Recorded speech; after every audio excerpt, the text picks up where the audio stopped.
नमस्कार दोस्तों, स्वागत है आपका मीमांसा ऑनलाइन एकेडमी पर। चैनल को सब्सक्राइब आपने कर रखा होगा, मैं ऐसी आशा करता हूं। चलिए, उपसर्ग के टॉप 100 प्रश्न सभी परीक्षाओं के लिए बहुत ही इंपॉर्टेंट है। शुरू से अंत तक पूरा देखिएगा, सारे उपसर्ग इसमें हम क्लियर करेंगे। चलिए, सबसे पहले बात करते हैं। एक सारे इंपॉर्टेंट एग्जाम्पल आपके सामने आएंगे। सबसे पहला एग्जाम्पल है आपके सामने अवगुण, या हम कह सकते हैं अवगुण। अवगुण, ओके। इसमें उपसर्ग कौन सा हो रहा है? इसमें उपसर्ग हो रहा है औ। ये ध्यान रखिएगा, जब ये देसी भाषा में प्रयुक्त होता है ना, इस कारण से ये औ बन जाता है। और इसका एक और रूप जो होता है वो होता है औ। तत्सम तद्भव की बात है यहाँ पर। जैसे कि अगर मैं बात करूं अवगुण, तो इसका क्या बनेगा? अवगुण। तो सिंपल वे में अगर होगा अवगुण तो हम इसको पहचान लेंगे, पर परीक्षा में कैसा दिया जाता है? अवगुण दिया जाता है या फिर अवगुण दिया जाता है। ये आप ध्यान रखिएगा, दोनों में से न और न दोनों ही उदाहरण परीक्षाओं में देखे गए हैं, इसलिए पर अधिकतर एग्जाम्पल अवगुण देखा गया है, तो आप ये इसको ज्यादा प्रायोरिटी दे सकते हैं।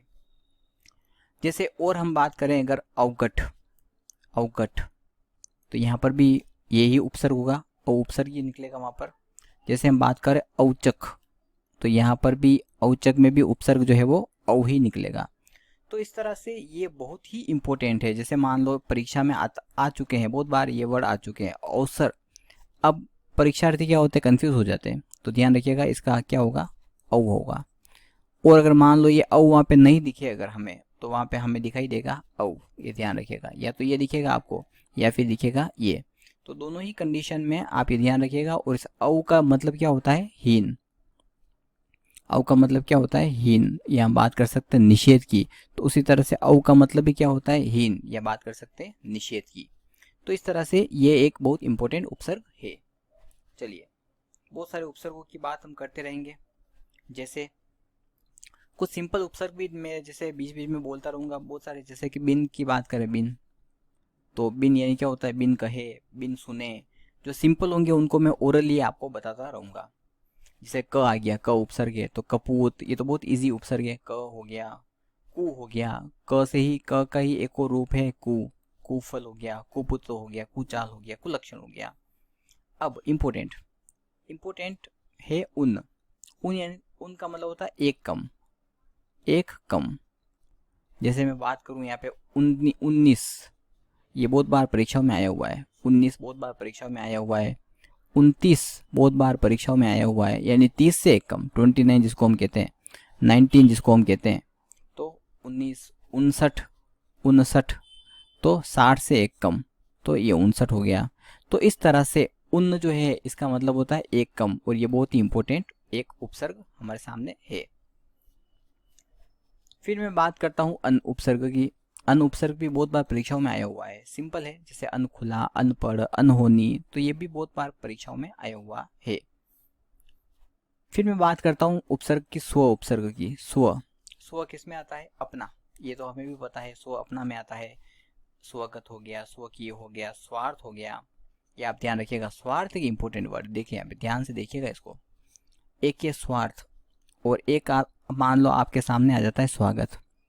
देखिए, स्व प्लस अर्थ, यहाँ पे सु नहीं होगा। सु यानी तो होता है अच्छा होता है, जबकि स्वार्थ यानी क्या होता है? अपना अर्थ होता है। इस कारण से इसका जो टुकड़ा होगा ना वो स्व निकलेगा। स्व प्लस अर्थ, तो यानी खुद का अर्थ इजिकल टू स्वार्थ। पर स्वागत हम कभी खुद का नहीं करते हैं, वो अच्छा करते हैं, इस कारण से यहाँ पे सु बनेगा। सु प्लस आगत, इस कारण से यहाँ पे स्व नहीं बनेगा, यहाँ पे क्या बनेगा? सु बनेगा। तो ये ध्यान रखिएगा, थोड़ा सा मीनिंग भी देखकर हमें चलना पड़ेगा। नेक्स्ट हम बात करते हैं, जैसे हम बात करते हैं सत की। सत उपसर्ग, ये इंपॉर्टेंट है। सत यानी क्या होता है? अच्छा, या हम कह सकते हैं श्रेष्ठ। अच्छा, या हम कह सकते हैं श्रेष्ठ की बात करते हैं। अच्छा या श्रेष्ठ। जैसे मान लो सत परामर्श, सत परामर्श हो गया, सत परामर्श हो गया। जैसे मैं बात करूँ सत्कर्म हो गया, तो सत प्लस कर्म है यहाँ पे। तो ये सब यहाँ पर जैसे सदाचार हो गया, ये आया हुआ प्रश्न है सदाचार, तो सत प्लस आचार, त थ द। कैसे पता लगा सकते हैं? पहले का तीसरा, तीसरे का पहला, संधि वाला वीडियो हमारा देखिएगा, आई बटन में आ रहा है आपके सामने। तो इस तरह से सत उपसर्ग जो है वो बहुत ही इंपॉर्टेंट है, और बहुत सारे इसके उदाहरण ये अपने आप में करता है। जैसे सतपथ आ गया, मान लो सतपथ, तो सत प्लस पथ के रूप में ये उपसर्ग चलेगा। स उपसर्ग है, ये तो बहुत इजी है, स तो बहुत इजी है, सकल हो गया, सकर्मक हो गया, समूल हो गया, सपत्नी हो गया, ये तो बहुत ही इजी उपसर्ग है। इसके बाद देखिए यहाँ पे ध्यान रखिएगा, और उपसर्ग की बात करते हैं हम। जैसे मैं बात करता हूँ यहाँ पे बहिर, बहिर उपसर्ग की मैं बात करता हूँ। बहिर एक उपसर्ग है, ध्यान रखिएगा। और इसी का एक और रूप आता है बहिस, बहिस भी उपसर्ग है, ध्यान रखिएगा, इसी का रूप है ये बहिर और बहिस। जैसे मैं बात करता हूँ बहिर्गमन, बहिर्गमन की मैं बात करता हूँ तो यहाँ पे उपसर्ग क्या हो गया, बहिर उपसर्ग हो गया। और बहिष्कार की बात करता हूँ तो यहाँ पे उपसर्ग क्या हो गया, बहिस हो गया। ध्यान रखिएगा, बहुत इंपॉर्टेंट है ये। बहिष्कार बलि हम कह सकते हैं, बहिष्कृत कह सकते हैं, जैसे बहिरंग कह सकते हैं, ध्यान रखिएगा यहाँ पे बहिरंग, ये बहिरंग भी ध्यान रखिएगा यहाँ पे, बहिर प्लस अंग होगा यहाँ पे, ये भी बहुत इंपॉर्टेंट है। चलिए उसके बाद हम बात करते हैं, एक और उपसर्ग आपके सामने आता है प्राक, प्राक में हलंत। प्राक भी एक तरह का क्या है, उपसर्ग है। जैसे प्राक्कलन, प्राक्कलन, तो ये क्या हो गया, प्राक प्लस कलन, ये उपसर्ग हो गया। जैसे प्राग देवता, देखिए बहुत ही इंपॉर्टेंट वर्ड है, प्राग देवता, तो क्या बनेगा, प्राग प्लस देवता। जैसे प्राग वैदिक, तो क्या बन गया, प्राग प्लस वैदिक। तो प्राक एक बहुत इंपॉर्टेंट उपसर्ग आपके सामने मैंने दिया है। उसके बाद में और इम्पोर्टेंट, एक और इम्पोर्टेंट की बात करते हैं, सारे इम्पोर्टेंट ही है दोस्तों आपके लिए। पुनर, पुनर की बात करूँ मैं, जैसे मैं बात करता हूँ पुनर्जन्म, पुनर्जन्म, तो पुनर हो गया यहाँ पे, पुनर प्लस जन्म हो गया। जैसे मैं बात करूँ पुनरुक्त, ध्यान रखिएगा, पुनर प्लस उक्त, ये बहुत ही इंपॉर्टेंट है, पुनर पुनर तो बहुत इंपॉर्टेंट है। जैसे मैं बात करता हूँ पुनर्वासन, तो पुनर प्लस वासन हो गया यहाँ पे। जैसे मैं बात करता हूँ पुनर्भाव, पुनर्भाव की बात करूँ तो पुनर प्लस भाव हो गया ये। तो इस तरह से यहाँ पर ये उपसर्ग है। ये तो हो गया पुनर्भाव। अब हम आगे बात करते हैं, जैसे पर की बात करें तो पर यानी क्या होता है, दूसरा, ये तो हमें पता है, परछाई, परजीवी, ये तो बहुत ही इंपॉर्टेंट है। अब यहाँ पे ये ध्यान रखिएगा, प्रातः, प्रातः अगर आता है, प्रातः एक तरह का उपसर्ग है, प्रातः, तो प्रातः काल, ये ध्यान रखिएगा, ये तो बहुत ही, ये भी इजी है एक तरह से देखा जाए तो, प्रातः काल ये भी इम्पोर्टेंट ही है और बहुत ही इजी है। तिरह की बात करें अगर, तिरह ये इम्पोर्टेंट है, ध्यान रखिएगा। तिरह जैसे कि आता है वहाँ पर तिरोधान, तो क्या बनेगा, तिरह प्लस धान बनेगा वहाँ पर। अब जैसे आता है तिरोहित, आता है तिरोहित, तो तिरह धन हित बनेगा, तिरोहित। अब जैसे तिरस्कृत आता है, तिरस्कृत आता है, तो तिरह धनकृत बनेगा। तो इस तरह से तिरह उपसर्ग आप बहुत ध्यान रखिएगा। अब जैसे आविस की बात करते हैं, नए उपसर्ग की बात करता हूँ मैं, आविस। देखिए उदाहरण तो हम एक के साथ एक चलते रहेंगे और सारे इंपॉर्टेंट आपको हम बताते रहेंगे। अब आविस कहाँ आएगा, आविष्कार में आएगा। देखिए आविष्कार, तो श आ गया ना, इसका मतलब ये क्या बन गया, श बन गया, श इजिकल टू स, ये ध्यान रखिएगा। आविष्कार हो गया, जैसे आविष्कृत हो गया, आविष्कृत हो गया, आविष्कृत, तो श इजिकल टू किस में बन जाएगा, स में चेंज हो जाएगा। अब जैसे अलम आ गया, अलम, ये भी उपसर्ग में आएगा, अलम, ये तो इजी है, बिंदी वाला हमने बताया था आपको, तो क्या बनेगा, अलम प्लस कार, तो अलंकार, अलम प्लस कार, अलंकार। अलंकृत, तो अलम प्लस कृत, तो ये इस तरह से ये अलम उपसर्ग बनेगा। अध, अध यानी क्या होता है, पतन की ओर जाना, नीचे जाना, तो अधोरेखा, अधोरेखा, अधः, अधः प्लस रेखा, अधि भी हो सकता है और वो अधः भी बन सकता है, ध्यान रखिएगा। अध और अधः, अधः रेखा, अधोगति, तो क्या बनेगा, अधः प्लस गति। तो इस तरह से ये उपसर्ग है। अब देखिए और हम उपसर्ग की बात करते हैं, जैसे मैं वी की बात करूँ, वी उपसर्ग, ये भी इम्पोर्टेंट उपसर्ग है।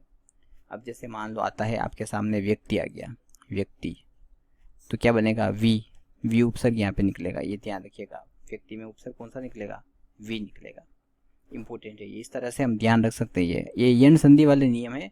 जैसे व्यस्त आ गया तो यहाँ पे भी वी उपसर्ग निकलेगा। व्यतिरेक आ गया, व्यतिरेक आपके सामने उपस्थित हो गया, तो यहाँ पे भी वी उपसर्ग निकलेगा, वी उपसर्ग यहाँ पर निकल रहा है। सम, सम तो हमने बात की थी, हमने बिंदी वाला, बिंदी इजिकल टू म, जैसे संकलन, तो सम प्लस कलन, संकलन, सम प्लस कलन हो गया। संख्या हो गई, सम प्लस ख्या हो गया संख्या। जैसे संयुक्त, सम प्लस युक्त संयुक्त। समर्पण, ये ध्यान रखिएगा, समर्पण, समर्पण में भी सम उपसर्ग है, ध्यान रखिएगा, सम प्लस अर्पण बनेगा यहाँ पे। जैसे समुचित तो सम प्लस उचित बनेगा, तो सम उपसर्ग, ये सम प्लस उचित। सम्मुख आ गया अगर तो सम प्लस मुख होगा, वो आधा मई है यहाँ पे, तो देखिए वो आधा मई निकलेगा। समालोचना हो गया तो सम प्लस आ प्लस लोचना, तो यहाँ पे भी सम उपसर्ग निकलेगा, समालोचना। संचार हो गया तो सम प्लस चार बनेगा। तो इस तरह से संतोष हो गया तो सम प्लस तोष होगा। तो इस तरह से अलग अलग उपसर्ग के रूप में ये सारे शब्द बनेंगे। अब यहाँ पे मैं बात करता हूँ परि की, परि उपसर्ग की बात करता हूँ मैं। परि यानी क्या होता है, चारों तरफ। जैसे एग्जाम्पल आ गया पर्यावरण, तो यहाँ पे उपसर्ग कौन सा निकलेगा, परि निकलेगा, परि प्लस आवरण, परि प्लस आवरण। ये भी यण संधि में चलेगा। यह क्या गया आधा, तो अगर समझ में नहीं आ रहा हो आपको तो आप हमारा संधि वाला जो लेटेस्ट वीडियो है वो जरूर देखिए, तो ये यण संधि अयारी संधि आपको समझ में आ जाएगी। जैसे पर्यटन आ गया तो परि प्लस अटन हो जाएगा वो। जैसे पर्यंक आ गया, ये भी बहुत इंपॉर्टेंट शब्द है, तो परि प्लस अंक बनेगा इसका। जैसे पर्याप्त आ गया तो परि प्लस आप्त बनेगा। तो इस तरह से अलग अलग शब्द जो है वो इससे बनेंगे, परि से। चलिए और बात करें, चलिए प्रति की बात कर लेते हैं। प्रति, प्रति में क्या होगा, जैसे कि आता है प्रत्युपकार, प्रत्युपकार, तो कहीं कंफ्यूज होने की जरूरत नहीं है, क्या बनेगा, प्रति प्लस उपकार, प्रति प्लस उपकार। अब कैसे बना, तो चलिए मैं इसको थोड़ा सा यहाँ पे बता देता हूँ, आप वीडियो जरूर देख लीजिएगा। संधि वाला जैसे क्या होता है, यण संधि है, यह क्या आगे आधा, यह है यहाँ पे, यह क्या आगे क्या है, आधा है, तो आधा किस में चेंज होगा, यह वाला है तो या तो ई में या बड़ी ई में। तो उपसर्ग है तो उपसर्ग का मतलब क्या हो गया, छोटी, तो ये बन गया प्रति, ठीक है। अब देखिए ये कौन सी मात्रा है, छोटे ऊ की मात्रा है, तो ये तो क्या होता है, गायब हो गया, तो ये छोटा ऊ मैंने यहाँ पे लिख दिया। उसके बाद पकार है, तो चलिए मैं पकार यहाँ पे ऐड कर देता हूँ, तो क्या बन गया, प्रति प्लस उपकार, तो प्रत्युपकार। जैसे प्रत्याशा, तो क्या बनेगा, प्रति प्लस आशा, प्रत्याशा ले गया मैंने, प्रत्येक, तो क्या बनेगा, प्रति प्लस एक, तो प्रति यहाँ पे क्या है, उपसर्ग है। प्रतिमा, तो प्रति प्लस माँ इजिकल टू प्रतिमा, प्रति उपसर्ग, इस कारण से यहाँ पे प्रति ही निकलेगा यहाँ पर। चलिए आगे बात करते हैं प्र की। प्र यानी क्या होता है, आगे, अधिक, उत्कर्ष, अधिक, विशेष, बहुत, ये इसके सब अर्थ है। जैसे प्रथा, ध्यान रखिएगा प्रथा में भी प्र उपसर्ग है। उसके बाद प्रदक्षिणा की जैसे बात करूँ मैं, प्रदक्षिणा, तो प्रदक्षिणा में प्र उपसर्ग हो गया, प्र प्लस दक्षिणा इजिकल टू प्रदक्षिणा। प्रक्रम, प्रक्रम, प्रक्रम, प्रक्रम में प्र प्लस क्रम बन गया। जैसे प्रकार आ गया, प्रकार, तो ध्यान रखिएगा प्रकार भी, प्रकार में भी प्र उपसर्ग है। प्रभु, प्रभु तो मैंने बता रखा है, भू बड़ा बनेगा क्योंकि अपवाद है संधि का, ओके। पर जब वो टूटेगा तब वो क्या बन जाएगा, छोटा बन जाएगा, तो ये सही है, और टूटने पर ये सही है।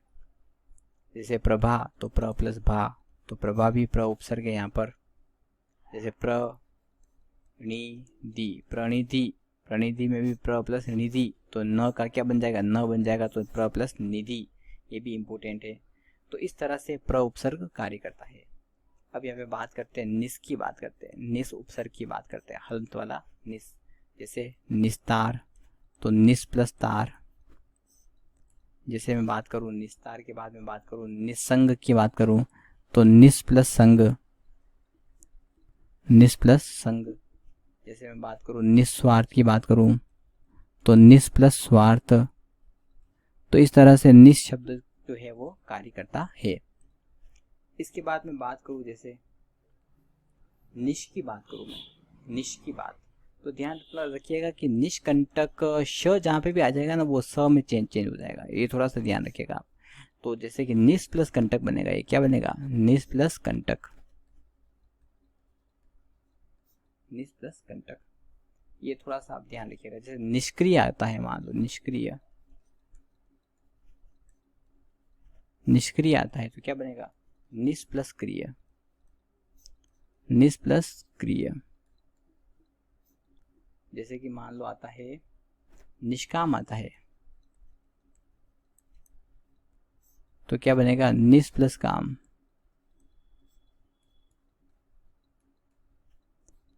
इस तरह से ये चलता है।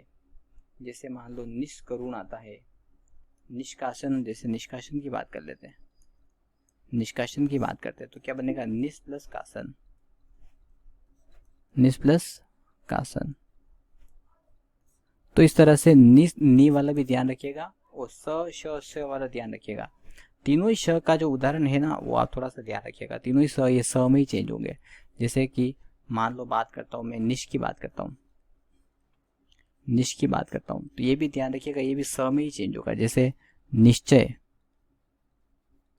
तो इसका क्या बनेगा, निस प्लस चय ही बनेगा, निस प्लस चय, स में ही जाएगा। ये स जो है ना श, वो स में ही जाएगा। जैसे मैं बात करूं निश्चेतन, निश्चेतन, तो क्या बनेगा, निस प्लस चेतन, निस प्लस चेतन। इस तरह से इस स वाला आपको ध्यान रखना है। चलिए चलते रहते हैं और बात करते हैं। औ की बात कर लेते हैं। औ की बात हमने की, अवसाद वाला वो हमने पहले के दिया हमने। उप की बात करते हैं। उप यानी क्या होता है, छोटा। उप यानी क्या होता है, छोटा। जैसे उपकार, उपत्यका, उपनाम, उपस्थित। उपस्थित, जैसे उपस्थित ले तो उप प्लस स्थित, उपस्थित हो गया। उपाधि ले जैसे उपाधि तो उप प्लस आधि। इस तरह से उप क्या है, उपसर्ग है। जैसे हम दूर की बात करें, दूर इंपॉर्टेंट है, ध्यान रखिएगा। जैसे दुर्बल तो दूर प्लस बल, ये तो हम कर सकते हैं इसी में।